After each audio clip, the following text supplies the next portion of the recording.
Shalom ibu bapak saudara-saudara terkasih dalam nama Tuhan kita Yesus. Semangat pagi, bertemu kembali di channel Rio Nando Butar-Butar dalam khotbah 5 menit aja atau kol 5 untuk renungan harian. Renungan pada pagi hari ini saya ambil dari kitab Matius pasal 11 ayat 21, demikian kesaksian firman Tuhan. Celakalah engkau Korazim, celakalah engkau Betsaida, karena jika di Tirus dan di Sidon terjadi mujizat-mujizat yang telah terjadi di tengah-tengah kamu, sudah lama mereka bertobat dan berkabung. Teguran. Ibu bapak saudara-saudara terkasih dalam nama Tuhan kita Yesus, mungkin kita pernah menjadi pelaku atau menjadi orang yang menerima teguran. Misalnya kita menegur anak kita, "Nak, nanti tidak boleh seperti itu ya nak.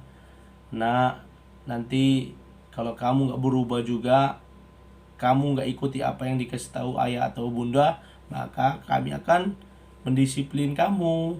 Ya, teguran diberikan supaya ada perubahan sikap dari anak kita.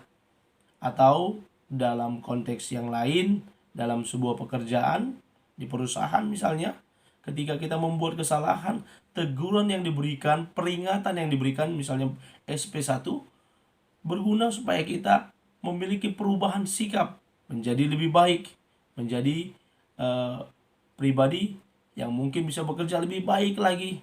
Itulah yang namanya teguran. Ada harapan yang diberikan ketika teguran itu disampaikan. Memang dalam pelaksanaan teguran, ada teguran yang dilakukan dengan lembut, dengan halus, ada juga secara kasar dan blak-blakan, apa adanya. Mungkin akan muncul bahasa, "Inilah saya menegurnya memang harus seperti ini." Ya, seorang guru juga menegur muridnya supaya dia bisa berubah. Ya, ini teguran. Ibu bapak saudara-saudara terkasih dalam nama Tuhan kita Yesus, dalam nats ini kita juga boleh melihat bagaimana Tuhan Yesus menegur. Memang bahasanya agak sedikit keras, karena apa? Sampai dengan nats ini terjadi, dua kota ini benar-benar tidak mau menerima kabar baik, tidak mau menerima berita sukacita, yakni Injil, bahwa mereka menolak kehadiran para pembawa kabar baik, terlebih lagi terhadap kehadiran Yesus. Padahal di kota ini terjadi beberapa mukjizat. Memang secara eksplisit tidak dinyatakan mukjizat yang mana saja, hanya terjadi Yesus menyembuhkan orang buta di Betsaida dan juga memberi makan 5.000 orang.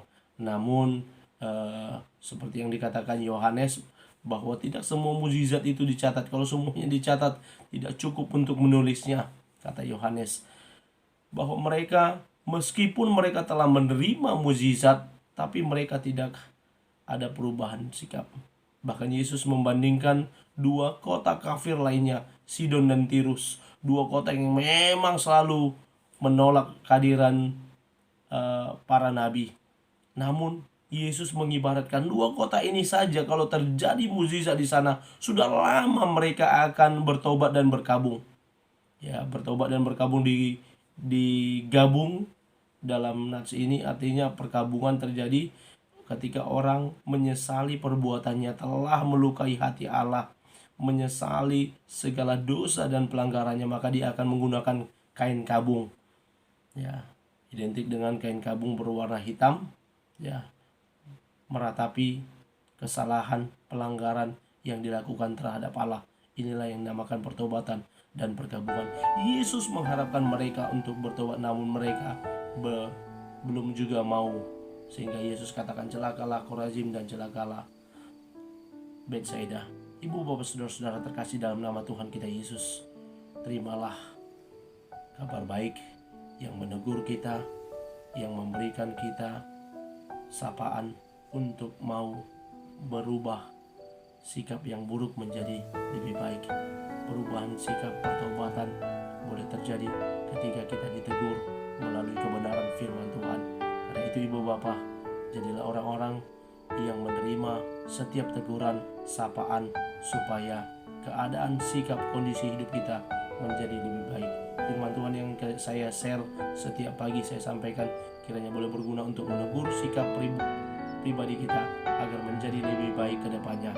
Selamat memulai hari ini dengan mengintrospeksi diri untuk menjadi lebih baik lagi, mengikuti seturut dengan kebenaran firman-Nya. Selamat beraktivitas, Tuhan Yesus memberkati. Shalom.